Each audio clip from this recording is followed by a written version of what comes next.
good. So I'll dive right in. I've got a lot to say, and I'll try and say it fairly rapidly.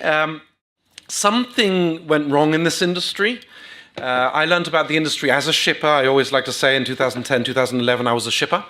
And I was pretty shocked by the experience I had. I really thought that shipping a container would be like shipping a UPS box or a DHL box or booking a flight. I thought it would be online, and it was anything but. And we've done a lot of research. Eitan's team has done a lot of research to confirm that my experience was not unique.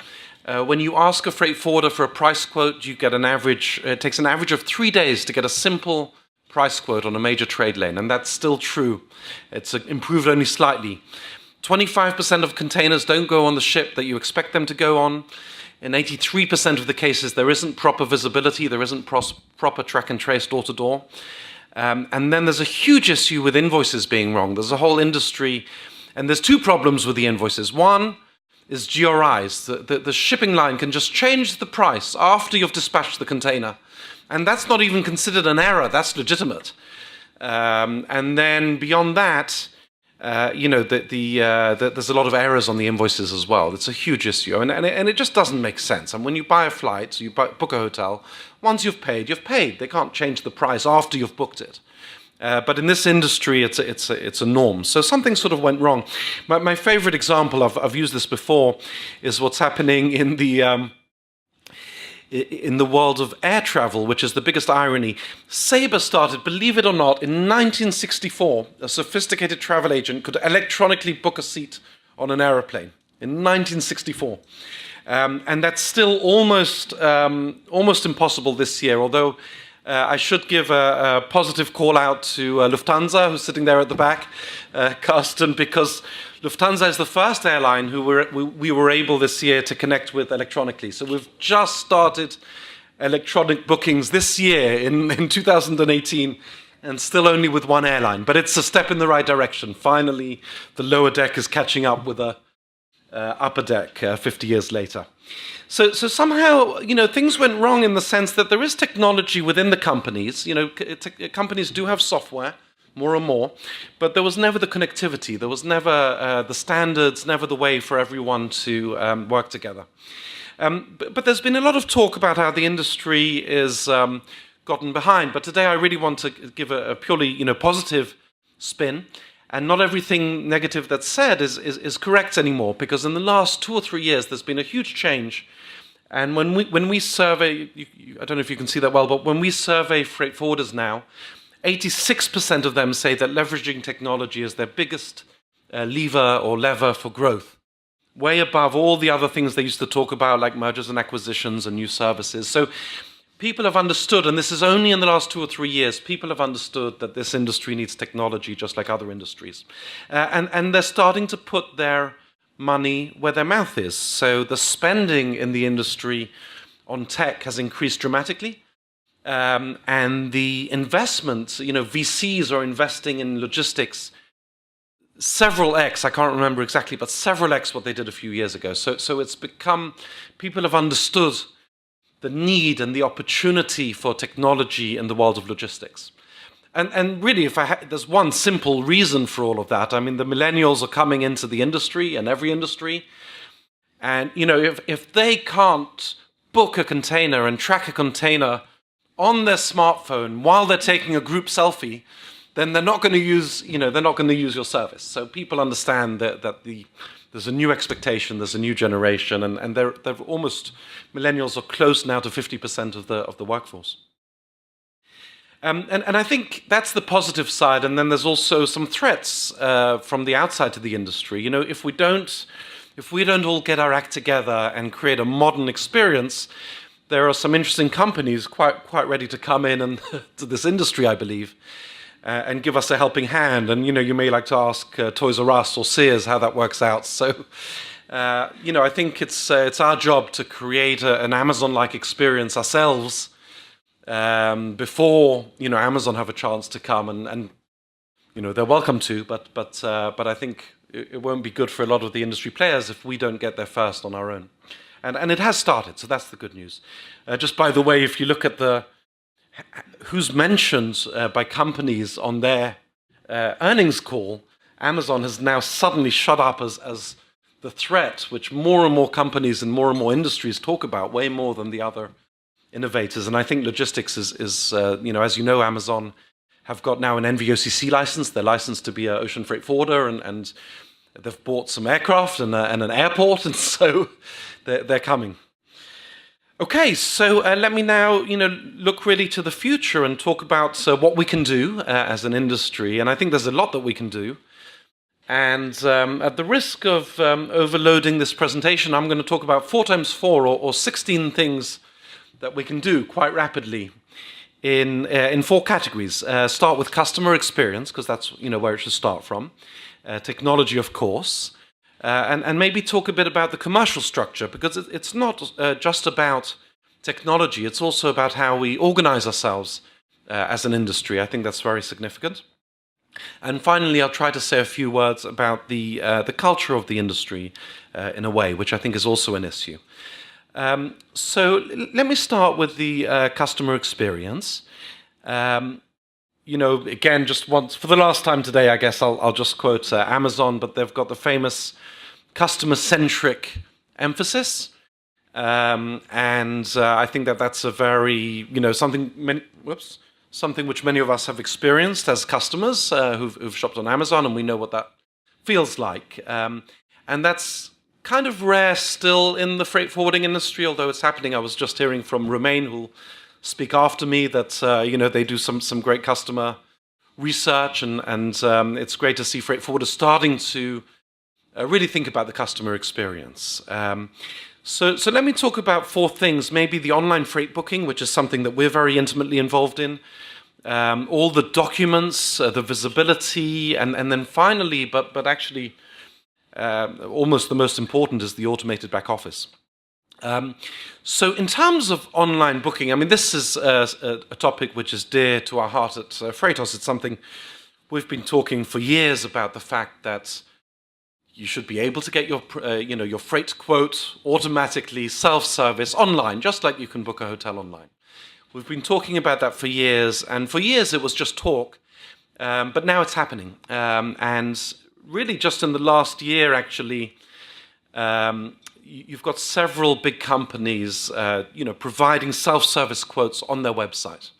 I think really one of the leaders here was Kuehne + Nagel. I think, where's Thomas? I think he was still there. Thomas was involved in that. He was still at Kuehne + Nagel at the time. And Kuehne + Nagel became, I think, the first big freight forwarder to have price quotes, self-service, right there on their homepage. And then more recently, we've got, they still don't have FCL yet, so still the biggest product is not online as far as I know. In the meantime, you've got Agility, but using a different brand called ShipA. So Agility is a top 20 forwarder now, offering quotes for all the modes on their website. You've got Hapag-Lloyd apparently doing quite some volume, apparently doing 90,000 containers a month, which is already a significant volume on their website. Maersk Line, a newer entrant. They still only have some lanes online, but it's a beautiful experience. Is Graham here already? Where's Graham? Oh, he didn't make it yet. He'll come later, right? So Graham, who'll be here later, is in charge of Containers with a K, which is the company that built that website for Maersk. So the guy who built Maersk's site is going to be here talking later. And we were not involved in these directly. We've got our own website, but I don't want to talk about us now. I want to talk about what's happening in the industry. This is a big change, all within the span, almost all within the span of a year, certainly all within the span of 2 years. So finally, some big players are understanding that the freight experience, like every other industry, has to be online. I won't talk about this much, but I think we've all been into offices which are still full of old, folders. Still, half of the airway bills are paper. Still, most of the bills of lading, if not all, are paper.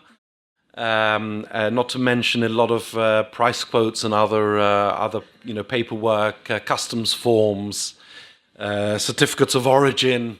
A lot of paper in this industry still. Visibility, of course. I'll talk a bit more about that under technology as well. This is our own track and trace portal, but others as well are finally understanding that you need to get the track and trace, but it's not easy. I mean, we have a lot of challenges with this. For the ships, it's relatively easy because once you know which ship it's on, you can get the data quite easily now of where a ship is. The trucking is very, very tough. Be interesting to hear from Saludo or others how they deal with the track and trace. There are just so many trucking companies. I know that in the US, I think it's similar in Europe, but in the US, the average trucking company owns 3 trucks. And there's about 100,000 companies. So they've all got smartphones, but getting them all to install the same app and just give track and trace is very, very tough. But there are some people in this room who've got the power, the buying power to start forcing standards like that. So I think we can achieve some interesting things together. And then the least sexy, but maybe the most important in some ways, is the back office. I mean, there's just so much manual involvement in every shipment. We did a sort of estimate not long ago, just a very simple calculation of how many employees, how many packages or shipments per employee. And if you look at UPS on the express side or FedEx or DHL on the express side, you're talking about approximately 8,000 packages per employee per year. And then when you look on the freight side, we took just a few top public, freight forwarders where we could get the data. And we don't know exactly how many people are involved in the ocean shipping, so the number is not 100% accurate. But whichever way you look at it, it's at least 100 times more manual work per shipment in freight forwarding than it is on express. And there's no inherent reason. I mean, these things also go on trucks, and they go on planes, and they go on trucks on the other side, and they go through customs. And of course, it is simpler. I mean, UPS own their own planes and trucks. That makes it a little bit simpler. But nonetheless, there's no inherent reason why the freight forwarding industry can't catch up. There's a famous research by IBM, which they did at Maersk, as part of their Trade Lens partnership, and they tracked a shipment and showed that 30 people were manually interacting with this shipment, a standard FC, full container shipment, 200 interactions, 200 human interactions.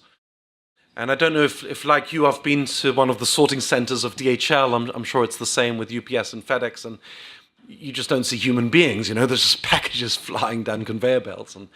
But in our industry, it's still very different.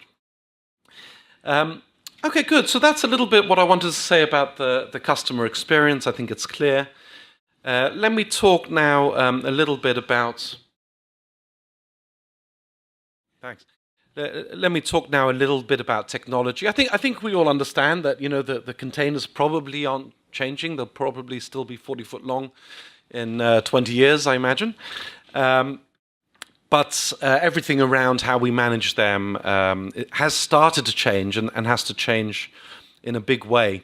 And actually, the first technology I wanted to talk about was open standards, even before I talk about AI and blockchain. And I know at these conferences nowadays there's a lot of talk about AI and blockchain and Internet of Things, and those are very important. But I think that the thing that is most missing in this industry before any of those is just the data standards. I don't know why, but this industry never got its act together. If you think what open standards can give us in other industries, I mean, TCP/IP brought us the internet. Every computer in the world can talk to every other computer in the world.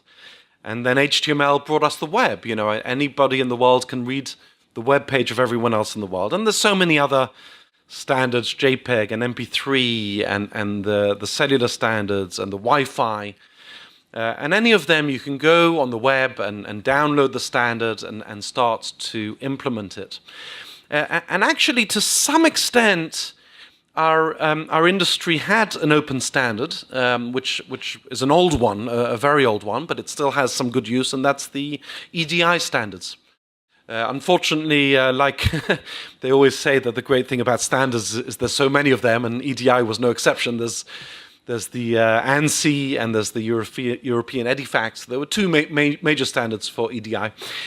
But having said that, EDI in its day did a lot of good for this industry, and it's still got a shocking amount of use given that it's such an old and inconvenient standard compared to today's technology.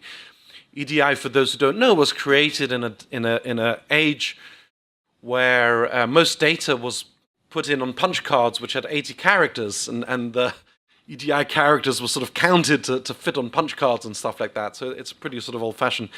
But it did some good for this industry, and still the carriers are sending EDI messages, which are important. But it's really time that we created some new and open and modern standards for the industry. And it's something we think about a lot, how we can do that, and I hope that maybe some of the people in the room can help us to promote some free, open data standards. Big data and AI is, of course, as we all know, a huge one. It's really incredible. I mean, I've been in this industry for a while, and I still remember when data was an expensive thing, and now we just, in the cloud, we just put in, billions of records in a database and analyze them what way, without stopping to index it, without worrying about the budget. It's really kind of incredible experience. I'll just give one of our favorite examples, but there's many others. But one of our favorite examples is for the HS classification. Every single shipment has to go through customs, and you have to, as you know, assign between 6 and 12 digits to know how much duties to pay. And we were able to take the description from about 2 or 3 million bills of lading, take the English description and then the HS code, and train an artificial intelligence to recognize the HS code from the description. So the official description might say beer. This is for you, Len, because you ship a lot of beer. But now our AI has learned that Heineken is a beer and whatever else. So it learns all the acronyms for various categories. Internet of Things is another interesting one. There's at least two companies that I know here in Israel working on tracking devices, Logino and ContGuard. I think Logino are presenting here, are they? Or yeah, today or tomorrow? Today. So Logino you're going to hear from. There's at least one other here in Israel just doing Internet of Things track and trace. This was an experiment we ran with Odin, which has a very low-cost device, for $10 or so, which gave us reasonable track and tracing. So this is still an area. Traxons, based in France, actually build the device into the containers. So these other guys give you a device that you can throw in most cases. Traxons are trying to build it into the container. So different approaches here, but it's quite an interesting approach. Instead of trying to get all of the truck drivers and all of the ships to share data in a consistent way, they just give the shipper a device and say, get your supplier to throw this in the shipment, and you can do your own track and trace door to door. You can track the temperature, you can track the humidity. So that's an interesting, still in its infancy, but several companies trying to create an affordable, reliable track and trace device where people can track their own shipments and not rely on the freight forwarder or the shipping line or the trucking company. And then finally, let me talk just for a couple of minutes about smart contracts and blockchain. I'm going to come back to this point a few times. We've got a strange issue in this industry that contracts are not honored. We have 60% of people reporting that in the last year their tender wasn't entirely honored, in the sense that either people tried to add a seasonal surcharge over and above the price that was agreed to the year, or they honored the price, but they said, we can't ship your stuff, there's no room on the ship, and it got rolled perhaps multiple times. This is a serious issue with tenders. It's a serious issue also with spot quotes. People agree a price for a spot quote, and then there's a GRI, or it doesn't sail when you thought it would sail. I always say, I remember, if you go back 20 years, this was fairly common in passenger travel. It was quite common maybe 20 years ago that a flight was overbooked and you didn't get on. It still happens, but it's very rare. Generally you buy a seat on a plane, the seat is there waiting for you. But it used to be quite common that you bought a seat and the flight was overbooked, or vice versa. You could not show up and you could come the next day and they used to honor your ticket, and try now to turn up, the wrong day for a flight, you're not going to get on the plane. So other industries have created clear two-sided commitments already some years ago. In this industry, that's still not common. My own view on this is that we definitely need more formal contracts. I'll talk about this also under the commercial structure. Open standards, like I said, digital signatures, all of these things are great. I'm not so convinced that we need blockchain. There's a lot of talk about blockchain in the industry. I haven't heard a convincing case why we need it. It has a lot of features which are designed for Bitcoin, where you've got millions of anonymous people interacting, and blockchain is perfect for Bitcoin, although I'll talk later about some of its downsides. But when you're talking about a bit of lading, bills of lading don't change hands thousands of times between anonymous people, right? Maybe you take it to the bank, maybe there's 2 or 3 or 4 parties. They're not anonymous, they're all known. We can achieve a lot of what we need with a digital bill of lading, digital signatures. We don't necessarily have to have blockchain. But I also don't mind. If blockchain is the way that the industry finally gets digitized, that's also fine. But it's actually overkill in some ways. Good, so let me talk a bit about the commercial structure as well. This is kind of an interesting one, which took me quite a long time to understand. We've done some big rollouts with freight forwarders in dozens of countries who use our software to manage rates and do price quotes. And one thing, it took me a long time to understand this, but many freight forwarders and logistics companies, carriers perhaps as well, are set up in a way where each country has its own profit and loss. And what happens as a result, and I finally realized, is that each country sees the other country as a customer. And the last thing you do with your customer is to share your net rates, right? You never tell your customer what your buy rate is. So when we were trying, this was a big barrier to us. We're trying to roll out to help a big forwarder across 50 countries or 80 countries to share rates, and there was a lot of pushback. And the pushback was that each country didn't want the other country to see their net rates, because that's their customer, and they were all buying and selling from each other. And this structure creates a lot of conflict, right? I mean, if the horse likes you riding them, then it's a good experience. But if the horse feels that you're the enemy. So, people were really trying to... each country was trying to mark up more to get more profit from the other country because they had their own profit and loss, to the point where they lost the whole deal, at the origin who had the customer, if you see what I mean. So you've got a importer in US, for example. They go to their China office, they say, what's the rate on the China side? The China office marks it up as much as they can to make profit because they're selling it to the American office, and then by the time they've marked it up, the Americans lose the deal. And that's happening on a very regular basis in this industry. And I see a great impact in the freight forwarders who've moved to global profit share instead of all of this back-to-back sort of invoicing. I mentioned this before under technology, and I'll say it again. It's so simple and so needed, the two-sided commitments. If I book something, I want to know that it's booked. I want to know it's going to fly or ship when it's said. That there's a huge amount of rolled containers, especially during peak season. And so I'll mention just 2 things. One thing that we're doing and one thing that another company is doing. And we welcome what everyone's doing in this area. So, what we've done is just one carrier so far. We've got one major carrier, CMA CGM, the 3rd biggest in the world, who are now advertising their rates in real time on our site. And what's great about this is there's a specific sailing. It's going to sail on November 20th, provided it arrives in the port on November 17th. The space is guaranteed. They guarantee that it will be on the ship. And the cancellation policy is strict, which means that the shipper guarantees to pay this, or at least a proportion of that. Very simple. That's how and the price can't change. If you book this, it's on the ship. It's not subject to GRI. It's not subject to rolling, or at least there's a significant penalty if CMA roll it.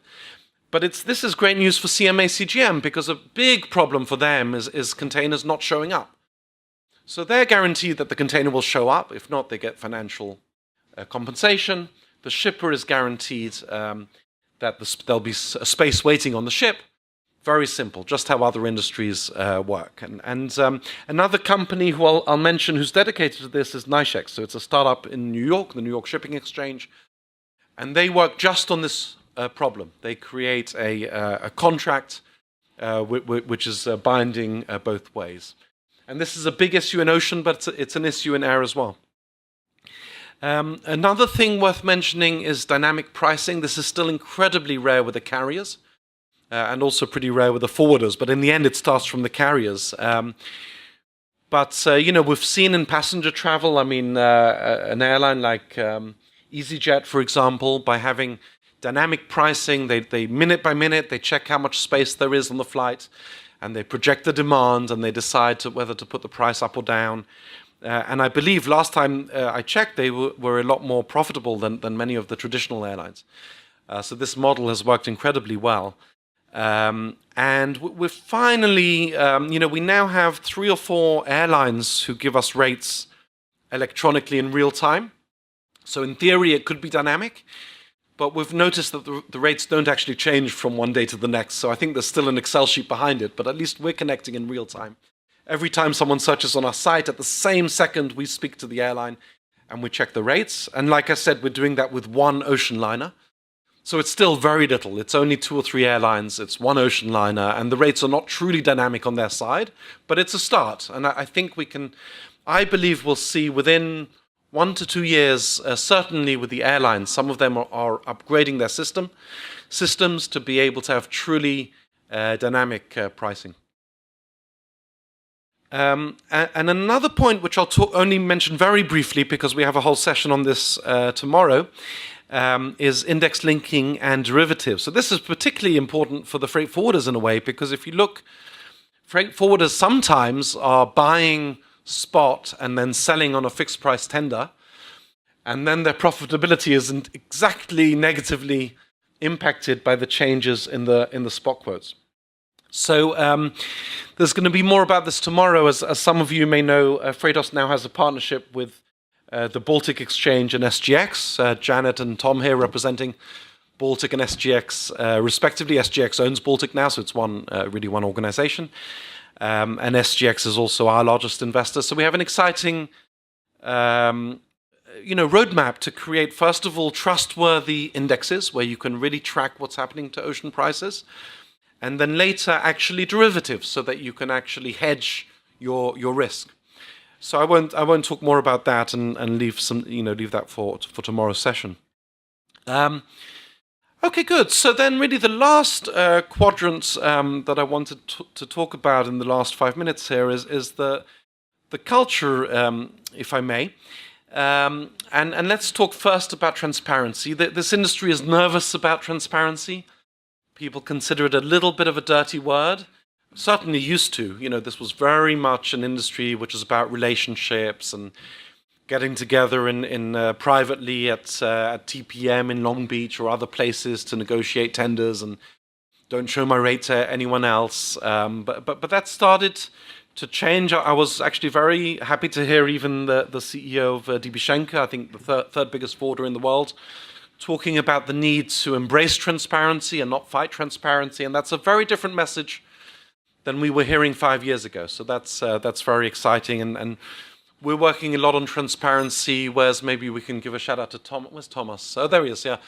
Thomas from Zeneta, who came from Oslo, I think, right? Visit us. They've been real pioneers also in creating market intelligence and transparency about pricing. So there's a lot of interesting things happening. And I think we know that the future, this is not something that we can fight. I mean, just look what's happened in other industries. People used to keep secret how much their house was worth. Now it's completely open. The diamond industry had quite a revolution. That's one of the bigger industries in Israel after high tech. And so this guy Rappaport is still hated it was a long time ago that he created his index of diamond prices, but all the diamond traders still hate him for creating transparency. But that was already many years ago. Salaries are now pretty open as well. And like I mentioned, we've got our own effort around the Freightos Baltic Index, FBX.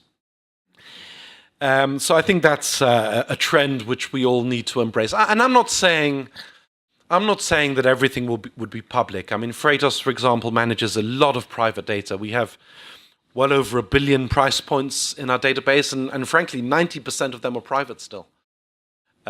Still we have, still there's a lot of secret prices, intended prices, and that's okay. And we when something's private, we keep it private, and we respect that. And we're not saying that we move to transparency in one go. We're not saying that there's no secrets anymore. There will still be secrets for a long time. We're just saying we all need to understand that the trend is more and more transparency. And don't expect, if you've negotiated a special price and you think your shipper's going to keep it secret, they won't for long. There's going to be more and more transparency, just like in every other industry. And I always like to say, if you've got the best product and the best service and the best price, transparency is a wonderful thing, because everyone can see that you're the best. You know, when you go on Amazon and they've got all the third-party sellers, or you go on eBay, if you're the best third-party seller and you've got a 99% approval rating and you've got a good price and you can deliver it by tomorrow, you go right to the top of the page and you get lots of orders. So if you're efficient, transparency is great. If you're inefficient and your back office is still manual and you know your containers are getting rolled and whatever it is, then transparency is not a good thing. But transparency is coming. So that's the fact. Agility. I mean, the world is changing quicker than it used to. Weather patterns are changing. Tariffs are changing at an alarming pace. There are new carriers and bankruptcies and mergers and alliances. And so clearly we just need to adopt a culture of agility, a culture of moving and changing quickly. Accountability is an interesting one. This relates a little bit to what I said before. Again, if I can use the express industry as an analogy, UPS, who are here, and DHL and FedEx are all famous for providing various kinds of money-back guarantees, right? They say it will arrive by whatever it is, Wednesday morning, or you get your money back. And that's been around for a while, and people pay a lot of money for that, right? I can mail a letter to the US for, I don't know, a couple of shekels, like $50, and it will arrive when it arrives. Or I can pay maybe $100 to UPS or DHL and FedEx. So I'm willing to pay 100 times more, 200 times more for that definite space. But it's very, very rare in our industry. There was one interesting case. I don't know how it's going. APL, who are now part of CMA CGM, if I'm not getting confused, right? Yeah. APL offered a definite arrival time or your money back. I haven't heard any feedback if this is popular, if this is working well. But it was actually the only time I've seen an ocean carrier, or an air cargo for that matter, offering a money-back guarantee. So I think that's very welcome. And then really the last thing I'm going to talk about today is, and I'll be finishing in a minute or two, is sustainability. So, our planet is under threat. Strong evidence, at least, that it's under threat, and we as an industry have to look at that. So interesting, when you look per ton, you'll see, of course, air is by far the highest, footprint per ton, much more than trucks. Trucks in turn are more than ocean. So when you look at per ton, an air cargo is growing, so that's not necessarily good for the environment, although it's certainly good for agility and for speed. But when you look at the total footprint, there's really not that many goods going by air. 90-something% are going by ocean internationally. And so ignore the cars, because that's passenger. But you can see that actually the biggest carbon footprint is the trucks, followed by aircraft, although that includes passengers, so that's maybe exaggerated, and then rail. So actually trucking is the biggest issue. And I'm not going to talk about this in any depth, but just to mention some exciting initiatives that we've noticed. Maersk Line putting, apparently, I didn't even know this, I've studied physics, but I didn't know that if you put a pillar up and you rotate that pillar, it acts like a sail. And this is a modern version. It's some interesting piece of physics which I never saw. This is a modern sail. Those things twist and create a propulsion which can save, 30% of the fuel in the right conditions. Other companies experimenting with more traditional sails, the old tried and tested way of using the wind power. So that's on the ocean. Of course, we've got famously the Tesla Semi trailer coming soon, which will be electric and have some efficiencies. And another interesting technology some of you will have seen is platooning. So once the trucks are autonomous, they can drive very, very close to each other and get some of the aerodynamic benefits. It's like the Tour de France, where the truck in the front has got to do all the hard work to push the air aside, and the other three or four trucks get a aerodynamic advantage and can save at least 10% of their fuel. So some interesting ideas. Maybe just one. Those are some good mentions. I'm going to make a bad mention of Bitcoin, which is the biggest affront to our environment for no good reason. Just the way this the anonymous guy who invented Bitcoin, we don't know who he or she is, but they designed this. They made it artificially difficult to create Bitcoins. And many of you may know the electricity that's going now into mining Bitcoins is more than the electricity of the country of Ireland, for example. So there's a country's worth of electricity being wasted on this, and it could be done in other ways. So if this industry adopts blockchain, which I don't know if it will or not, I hope it doesn't use this proof of work, which is creating this ridiculous artificial computations.